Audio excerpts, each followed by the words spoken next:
Hello everyone, कैसे हैं आप लोग। Today we are going to start chapter banking. और बैंकिंग की आज हम करने जा रहे हैं वर्कशीट 1। इससे पहले हम मनी की 3 वर्कशीट कर चुके हैं। क्वेश्चंस आपके सामने हैं, सॉल्यूशन मैं आपके साथ डिस्कस करूंगा। टर्म 1 के लिए बहुत रेलिवेंट है ये सब चीज़ें, क्योंकि एमसीक्यू बेस आपका पेपर आएगा। तो वर्कशीट 1 में हम लोग एमसीक्यू डिस्कस कर रहे हैं, वर्कशीट 2 में हम केस स्टडी डिस्कस करेंगे, और वर्कशीट 3 में हम लोग करेंगे आपकी assertion and reasoning based question. अब सबसे पहला क्वेश्चन आता है, अ commercial bank is that financial institution. Commercial bank क्या होता है ये पूछना चाहता है। बेटे हम दो तरीके के बैंक्स की बात करते हैं, एक होता है हमारा सेंट्रल बैंक, एक होता है हमारा कॉमर्शियल बैंक। तो जो कॉमर्शियल बैंक होता है वो पब्लिक के साथ डील करता है।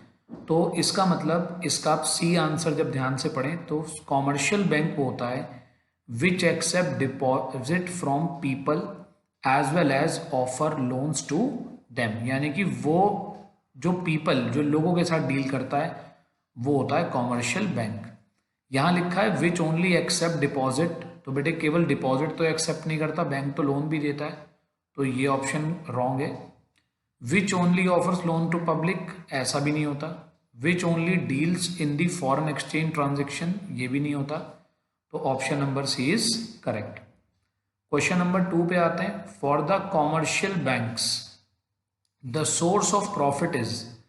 बेटे बैंक क्या होता है, बैंक एक इंटरमीडियरी है। बैंक पब्लिक से पैसे लेता है और पब्लिक को ही पैसे उधार देता है। तो इधर से क्या करता है, इधर से लैंड करता है, उधार लेता है, और इधर से बोरो करेगा, लोगों से उधार लेगा और दूसरे लोगों को लेंड करेगा, यानी कि दूसरे लोगों को उधार देगा, जैसे कि बिजनेस ऑर्गेनाइजेशन वगैरह को। और अब होगा क्या कि अगर इसने लोगों से डिपॉजिट एक्सेप्ट कराए 6% के रेट से, तो ये इसको दूसरे लोगों को देगा ज़्यादा रेट पर। दोनों के बीच का जो डिफरेंस होता है उसको हम कहते हैं स्प्रेड। क्या बोलते हैं उसको, स्प्रेड कहते हैं। तो कॉमर्शियल बैंक को प्रॉफिट कहाँ कहाँ से हो सकता है, तो सेकंड का सही आंसर है C, spread, that is the difference between the interest they charge and the interest they pay. अब बैंक पे तो कर रहा है 6% के रेट से और लोगों से चार्ज कर रहा है 9%, तो बीच का जो 3% है that will be called as spread. Question number 3 पे आते हैं। Those deposit which can not withdraw any time. बेटे जो हर टाइम कभी भी आप नहीं निकाल सकते उनको हम बोलते हैं टर्म डिपॉजिट, ठीक, या फिक्स डिपॉजिट या नॉन चेकेबल डिपॉजिट। तो तीनों ही सेम चीज के नाम है, तो यहाँ पर आपका ऑप्शन होगा all of these. Fix deposit जिसको हम शॉर्ट फॉर्म में एफडी कहते हैं, उसी का दूसरा नाम है और उसी का तीसरा नाम है। तो ये तीनों चीजें इक्वल हैं, तो ऑल ऑफ दीज हमारा आंसर हो गया। क्वेश्चन नंबर 4 पे आते हैं। क्वेश्चन नंबर 4 कहता है कॉमर्शियल बैंक एडवांसेस लोन। बेटे commercial bank advances loan, advances loan का मतलब है कि लोन किसको देते हैं, ठीक है, only to the extent of their term deposit, जितने उनके पास टर्म डिपॉजिट होते हैं उतने, only to the extent of their gold reserve, जितना उनके पास गोल्ड रिजर्व होता है, only to the extent of their demand deposit, multiple times of required as cash reserve with the RBI. बेटे इसी फंक्शन को हम बोलते हैं क्रेडिट क्रिएशन। बैंक के पास जितने पैसे होते हैं, बैंक के पास जितने पैसे होते हैं वो उससे कहीं ज्यादा पब्लिक को उधार दे सकता है। तो D is the correct answer. इसी को हम बोलते हैं credit creation by the commercial bank. Important question है, मार्क कर लीजिए। क्वेश्चन नंबर 5, प्राइमरी डिपॉजिट्स कौन से होते हैं। प्राइमरी डिपॉजिट्स, बेटे ध्यान से सुनिएगा, आपको ये याद रखना है, कैश डिपॉजिट जो होते हैं कॉमर्शियल बैंक्स के पास उन्हें हम बोलते हैं प्राइमरी डिपॉजिट। तो केवल ये याद करने वाली चीज थी कि जो कैश डिपॉजिट होते हैं कॉमर्शियल बैंक के पास उसको हम बोलते हैं प्राइमरी डिपॉजिट।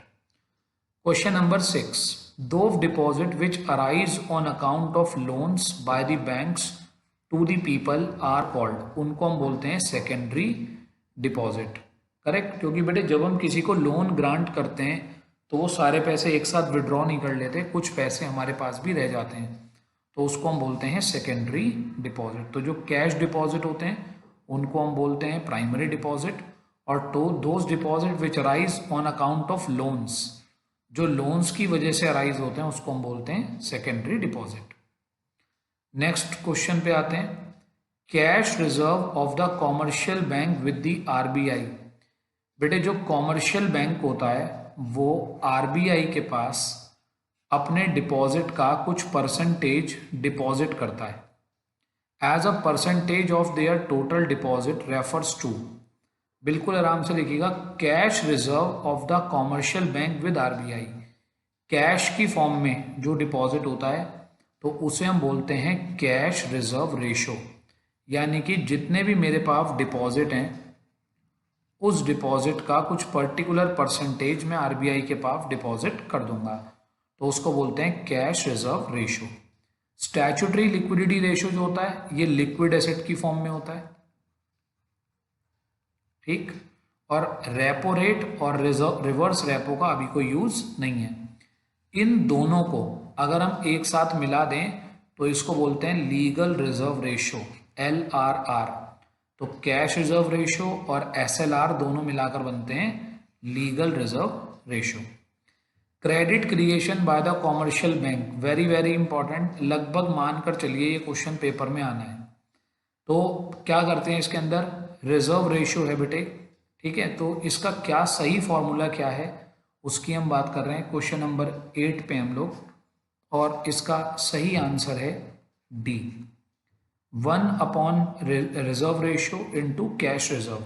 तो that will be the correct ratio.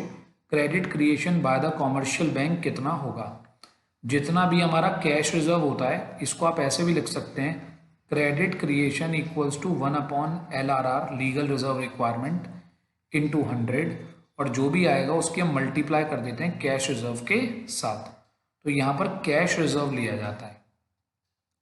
CRR कौन फिक्स करता है, ऑब्वियस सी बात है, हमारी कंट्री में CRR SLR ये सब चीजें कौन फिक्स करता है, RBI फिक्स करता है, तो 9th का सही आंसर है C।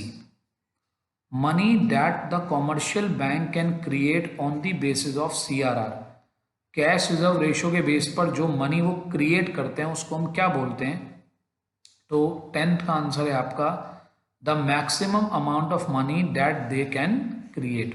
तो मैक्सिमम अमाउंट होती है जो हम CRR के थ्रू क्रिएट करते हैं। मैं आपको एक छोटा सा एग्जांपल देता हूँ। फॉर एग्जांपल 2 मिनट के लिए मान लेते हैं CRR की रेट है 10%, तो क्रेडिट क्रिएशन कितना होगा, अगर LRR को अभी हम काउंट नहीं कर रहे, 1/10%, परसेंटेज हटाया ऊपर 100, 10 टाइम्स, यानी कि सपोज करिए आपके जो इनिशियल डिपॉजिट हैं वो 100 करोड़ हैं, तो अब आप उसको 10 से मल्टीप्लाई कर दो, यानी कि आप 1000 करोड़ का क्या कर सकते हो, maximum amount of money create कर सकते हो आप। तो जो CRR के थ्रू क्रिएट होता है वो मैक्सिमम अमाउंट होती है, मिनिमम अमाउंट नहीं होती। आगे चलते हैं, सेंट्रल बैंक क्या होता है, एपेक्स बैंक, बेटे एपेक्स का मतलब होता है टॉप बैंक है। The sole agency of issuing note, बिल्कुल ये भी बात ठीक है, ये भी बात ठीक है। Focus on the stability and growth of the economy, ये भी बात ठीक है। तो ये सारे फंक्शन किसके होते हैं, सेंट्रल बैंक के, और हमारा सेंट्रल बैंक कौन है, RBI, reserve bank of India. Liquid assets include, बेटे लिक्विड एसेट्स वो होती हैं जो यहाँ तो कैश होती हैं या एकदम से कैश में कन्वर्ट हो जाएंगी, तो यहाँ पर ये तीनों ही चीज़ें, अनएनकम्बर्ड अप्रूव्ड सिक्योरिटी, यानी कि मतलब आप इसको कह सकते हो ये सिक्योर्ड इन्वेस्टमेंट है, कभी भी कैश में कन्वर्ट हो जाएंगी, ये ऑलरेडी कैश है और ये गोल्ड है, तीनों चीज़ें कभी भी कैश में कन्वर्ट हो सकती हैं, तो सही आंसर है D। SLR क्या होता है बेटे, SLR की फुल फॉर्म होती है statutory liquidity ratio, statutory liquidity ratio. तो जो ये है स्टैट्यूटरी लिक्विडिटी रेशो, ये क्या होता है, बिल्कुल आराम से देखिएगा, cash reserve with the bank gold reserve with the bank या रिजर्व्स ऑफ अनइनकम्बर्ड सिक्योरिटी। बेटे 13 का आपका आंसर है डी। इन सबको मिक्स करके जो बैंक अपने पास रखता है, देखो ध्यान से सुनना, CRR जो होता है cash reserve ratio, commercial bank deposit कराता है RBI के पास, और जो SLR है वो कॉमर्शियल बैंक रखता है अपने खुद के पास। और इन दोनों को ऐड करके, CRR और SLR दोनों को ऐड करके बनता है हमारा लीगल रिजर्व रेशियो। मान लीजिए अगर ये 5% है, ये 8% है, तो लीगल रिजर्व रेशियो हो जाएगा 13%। नेक्स्ट चलते हैं। With an increase in the market rate of interest, cost of credit. Obvious सी बात है कि जब मार्केट रेट ऑफ इंटरेस्ट बढ़ जाएगा तो कॉस्ट ऑफ क्रेडिट यानी कि उधार लेना कैसा हो जाएगा, महंगा हो जाएगा। तो कॉस्ट ऑफ क्रेडिट भी क्या हो जाएगी, increase. Next, which of the following is the function of central bank of the country. आपको पता है सेंट्रल बैंक कौन है, RBI। तो नोट इशू करने का काम, क्रेडिट कंट्रोल करने का काम, lender of last resort, all of these. तो 15 का आंसर है all of these. Question number 6 very important है, रेपो रेट क्या होता है। बहुत ध्यान से सुनिएगा, रेपो रेट क्या होता है। तो 16 क्वेश्चन हम देख रहे हैं, रेपो रेट क्या है। बेटे ध्यान से सुनिएगा, ये है हमारा RBI, ये हैं हमारे कॉमर्शियल बैंक्स जैसे कि SBI, PNB, कोई सा भी हो सकता है। तो ये जो बैंक हैं RBI कॉमर्शियल बैंक्स को टाइम पड़ने पर पैसे उधार देता है, यानी कि ये बोरो करता है। किससे, RBI से। तो और कैसा बोरो करता है, short term borrowing, short term के लिए। तो उस इंटरेस्ट रेट को, जो इंटरेस्ट रेट चार्ज करेगा RBI कॉमर्शियल बैंक से, उसको हम बोलते हैं रेपो रेट। करेक्ट, उसको हम बोलते हैं रेपो रेट। तो जिस रेट पर RBI कॉमर्शियल बैंक को पैसे उधार देता है शॉर्ट टर्म के लिए, उसको हम बोलते हैं repo rate. I hope clear होगी यहां तक की बात। Question number 17, the rate at which commercial bank are allowed to park their surplus fund with RBI। अब उल्टा चल रहा है, कॉमर्शियल बैंक किसको दे रहे हैं पैसा, RBI को दे रहे हैं सरप्लस फंड, यानी कि कॉमर्शियल बैंक के पास ज़्यादा पैसे हैं, इसके पास बहुत सारे पैसे हैं, कह रहा मैं क्या करूँगा अपने पास रखे, तो उनने RBI को दे दिया। यानी कि अब उधार कौन किसको दे रहा है, कॉमर्शियल बैंक उधार दे रहा है RBI को। तो बेटे उसको हम बोलते हैं रिवर्स रेपो रेट। तो देखो जब RBI कॉमर्शियल बैंक को देता है तो रेपो रेट, और जब कॉमर्शियल बैंक RBI को देता है तो रिवर्स रेपो। तो बेस सी बात है, रिवर्स मतलब उल्टा, उल्टा रेपो रेट।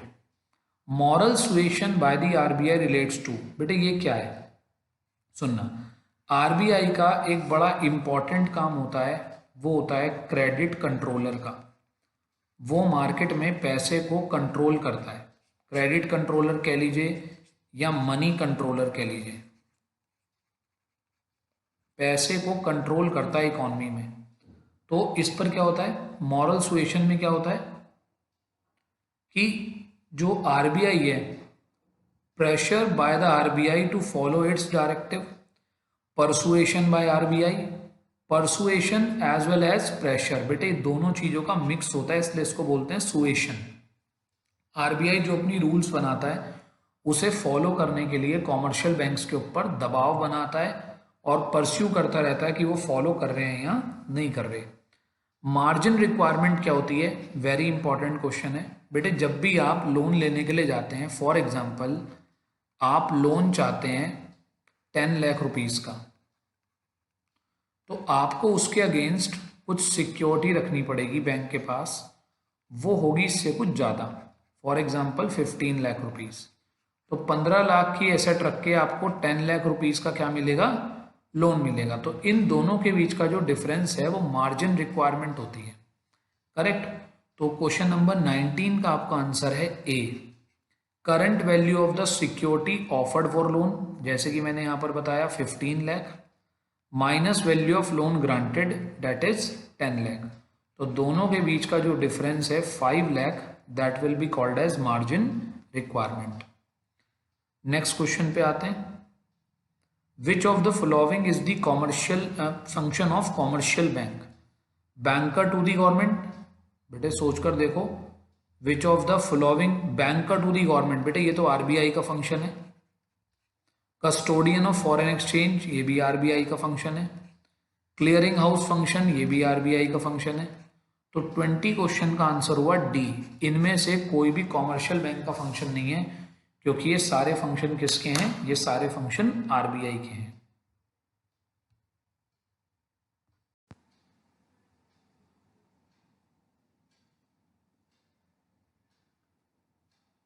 चलिए क्वेश्चन नंबर 21 की तरफ आते हैं।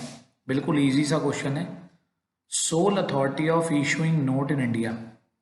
आप सबको पता है कि आरबीआई, इंडिया में RBI is the sole authority. Sole मतलब होता है बेटे सिंगल अथॉरिटी। और मिनिस्ट्री ऑफ फाइनेंस के बारे में भी एक बात बता देता हूँ। जो ₹1 का नोट होता है, ये मैंने मनी में भी आपको बताया था, ₹1 का नोट जो है that is issued by ministry of finance. Question number 22, dash is the lender of last resort. बेटे लास्ट रिजॉर्ट का मतलब होता है लास्ट सोर्स।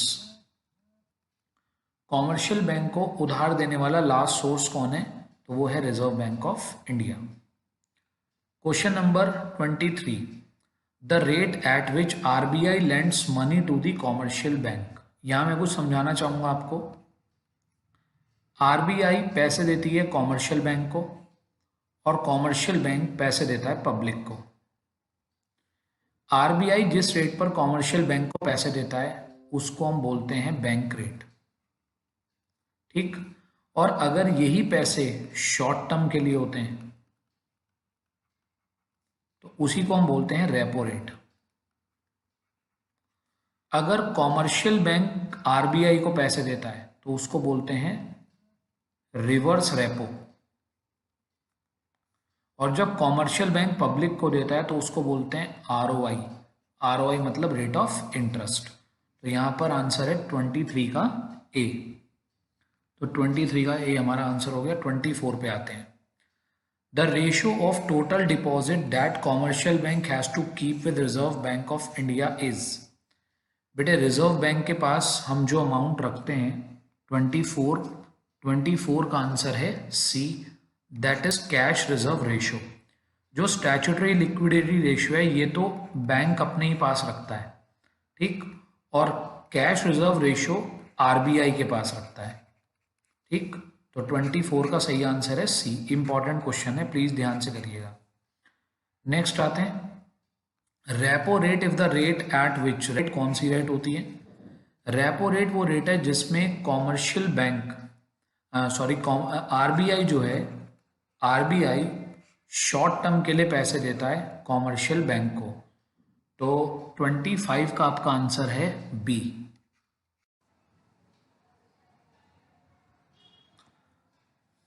नेक्स्ट क्वेश्चन है आपका 26, credit creation bye commercial bank if determined by.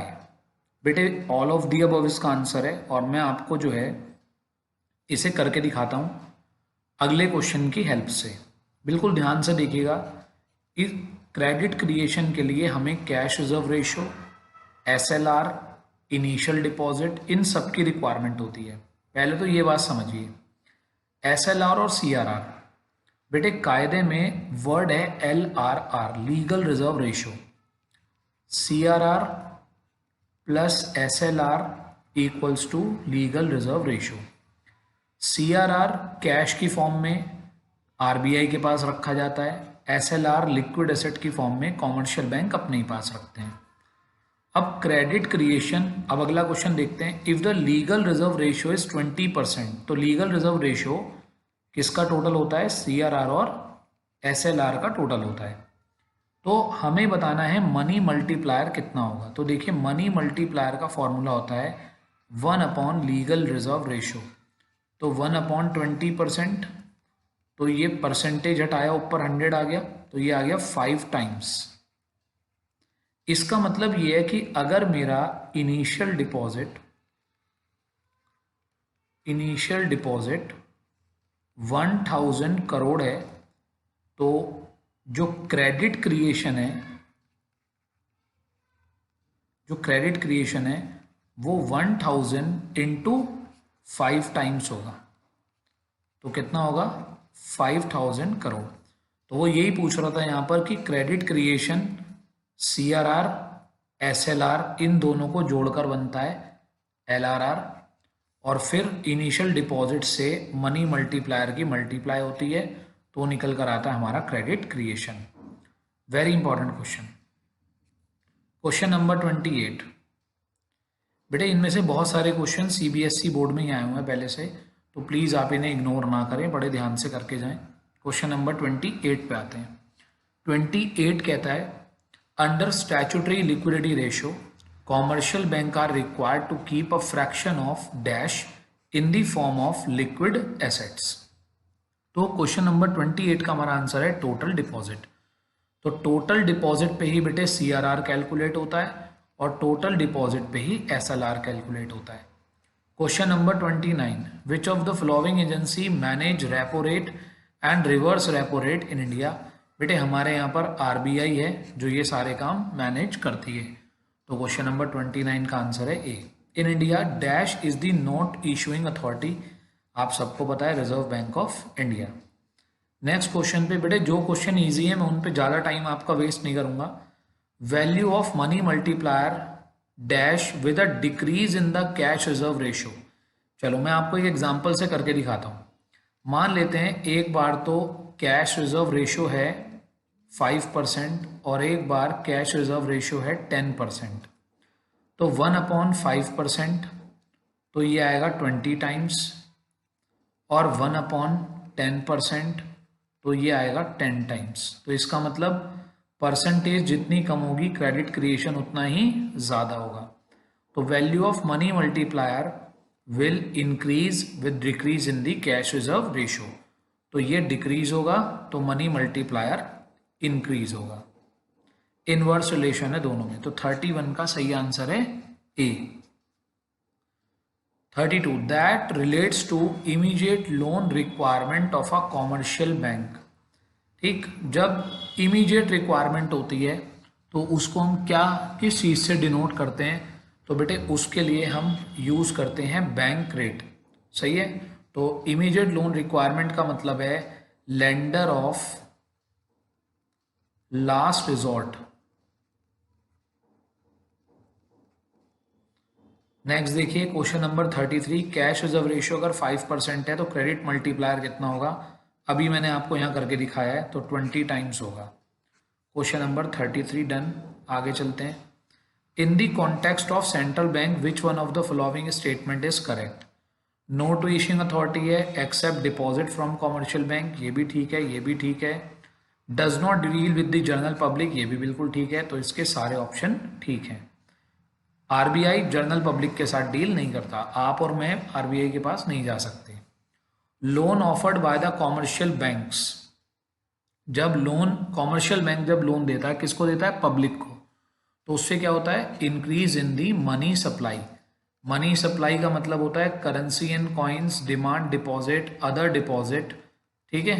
तो जो लोगों के पास पैसे होते हैं वो मनी सप्लाई का पार्ट होते हैं। Signature of dash appears on the 2000 currency. बेटे किसी भी करेंसी नोट के ऊपर जो गवर्नर ऑफ इंडिया होते हैं, गवर्नर ऑफ RBI होते हैं, आप देखिएगा ध्यान से, अपनी जेब से एक नोट निकालिए, उस पर देखिए किसके साइन है। तो governor of Reserve bank of India के साइन होते हैं। क्वेश्चन नंबर 37 पे आते हैं। The rate at which RBI accept deposit from the commercial bank is called. RBI accept करती है डिपॉजिट कॉमर्शियल बैंक से, तो उसको हम बोलते हैं reverse repo rate. Which of the following is correct about the commercial bank?